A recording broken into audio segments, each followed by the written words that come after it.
Ici, vous me permettrez d'ouvrir une petite parenthèse.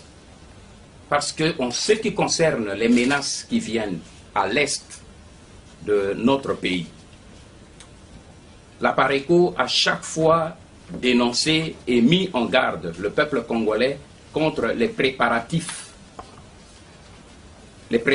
des attaques qui se font à l'est du pays. Et j'ai ici le texte,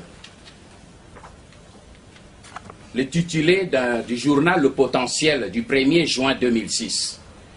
Il dit « Silence autour de la rébellion larvée de la 83e brigade des FARDC. » Et si Kinshasa, et il pose une question, et si Kinshasa avait abandonné le Kivu? C'est le potentiel du 1er juin. Vous voyez, le journaliste pose la question, et si Kinshasa avait abandonné le Kivu? C'est cela le drame de notre pays. Kinshasa n'a pas abandonné le Kivu. Kinshasa a vendu le Kivu. C'est là la réalité. Parce que la situation d'occupation que nous dénonçons à l'est du pays, c'est une situation gravissime. Je voudrais pour ça simplement vous faire part de 2 documents. Ces 2 documents sont des documents officiels. Une lettre du commandant de la 83e, de la 8e région militaire au sud Kivu, le général Amissi Kumba, Gabriel Amissi Kumba.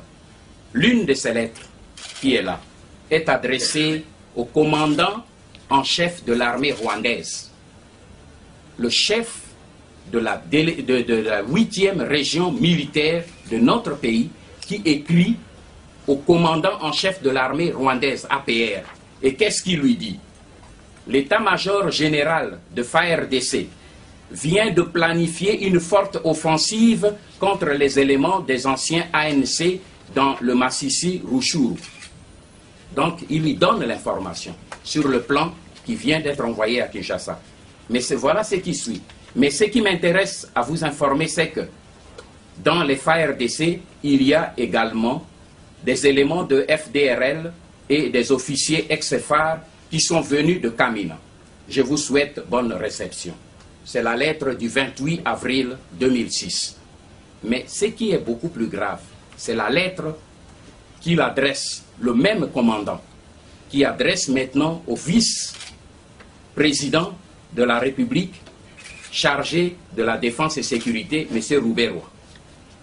Et dans cette lettre, il lui dit qu'il est au courant des militaires, du ministère de la Défense nationale, la décision du ministère de la Défense nationale du 26/4/2006 pour pouvoir libérer Ruchuru Masisi. Mais compte tenu de notre situation, il n'est pas possible de libérer les entités de Ruchuru Masisi, y compris 4 localités du territoire de Walikale, pour ne pas perdre nos bases au nord Kivu, notre ancien capital. Donc, une opération de l'armée qui est envoyée pour pouvoir libérer. Le commandant qui est chargé de ça rassure celui qui est au-dessus du ministre de la Défense pour lui dire, mais malgré les militaires, parce que la dernière phrase, Excellence, Monsieur le Président, malgré la multitude de soldats envoyés ici au nord Kivu, il n'y aura rien. Mes sincères et respectueuses salutations.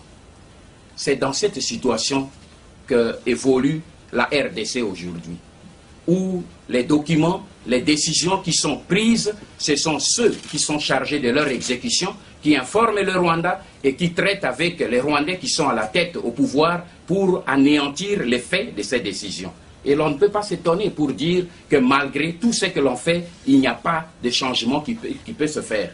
Et le journaliste qui se pose la question, est-ce que Kinshasa a abandonné le Kivu? Je lui réponds non, Kinshasa a vendu le Kivu.